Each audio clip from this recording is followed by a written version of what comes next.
New tonight, Governor Cuomo wants to see more electric cars on the road.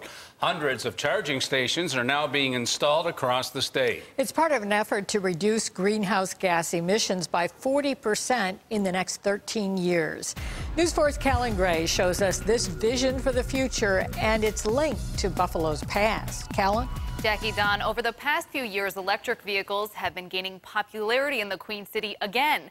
About 100 years ago, EVs were being built right here in Buffalo, and experts say the governor's investment in these vehicles puts Western New York in a good position for future manufacturing.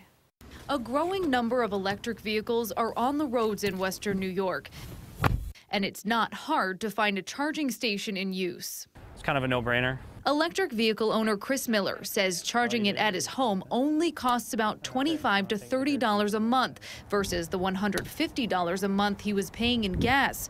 When it's fully charged, his 2015 Nissan Leaf can travel about 60 to 84 miles depending on the weather. I wouldn't say you could drive to, Albany and back. It's more like a around town kind of car until they get up in miles. He'd like to see more charging stations. Work is already underway to accomplish that. Governor Andrew Cuomo announced this month 450 charging stations will be installed across the state, including 150 at workplaces.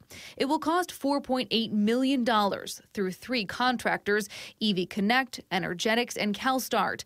The goal is to reduce greenhouse gas emissions in the state by 40% by 2030. The plan is motivated by a vision for the future, but it has roots in Buffalo's past.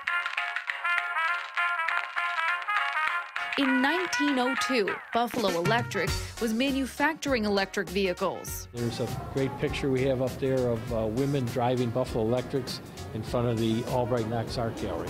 Pierce Aero Museum founder James Sandoro says they were designed for women. Unlike cars that ran on gas, these did not need to be cranked.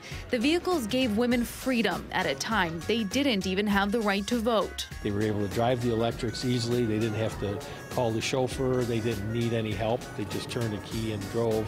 Early electric vehicles like these were also used by taxi drivers and doctors who made house calls back then. You had to be very wealthy. You have to be able to supply the batteries and to buy initially. And just like today's electric vehicles, they were charged overnight. And once fully charged, they could drive about 40 to 50 miles. 2 old ladies drove that in Buffalo right into the 1950s. That's got patent leather fenders to keep the weight down. But that's a unique case. Sanduro says electric vehicles faded from popularity around 1915 because they couldn't travel as far as gasoline-powered cars. Now, 100 years later, we're seeing an effort to fix that problem and a resurgence in their popularity. We are at a critical point in the power race that occurred up at Niagara. That same type, I think, of innovative thinking and really revolution in thinking is happening right now in the electric vehicle space. In 2013, Governor Cuomo launched the Charge New York initiative to install 3,000 charging stations statewide by 2018 to support 40,000 vehicles.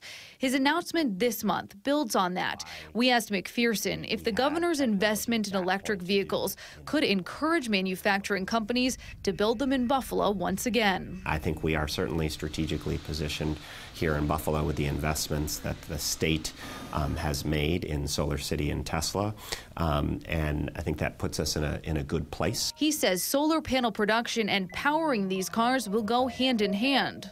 Where we really want to see things move is from a position of just charging from the grid to one of charging from solar or wind. And National Grid is already looking at innovations with electric vehicle companies. Our researchers are working with their researchers so we're not falling behind as they make advances in their technology. He says an influx of electric vehicles has potential benefits for the grid.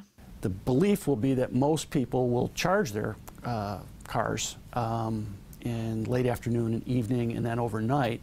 That's more efficient for our network and over time could be more efficient for the users themselves. Energy costs less during off-peak hours. Chris Miller is already taking advantage of that. He hopes these innovations in infrastructure and technology will help electric cars travel further as Western New York takes its past into the future. Now, I reached out to electric vehicle manufacturers Tesla, Nissan, and General Motors. Both Nissan and GM tell us they are appreciative of Governor Cuomo's investment in electric vehicles. Neither company currently has a plan to expand manufacturing based on that, but GM pointed back to its $330 million investment in Tonawanda, Lockport, and Rochester plants for future production. We have not heard back yet from Tesla. Reporting live, Kellen Gray, News 4 at 6.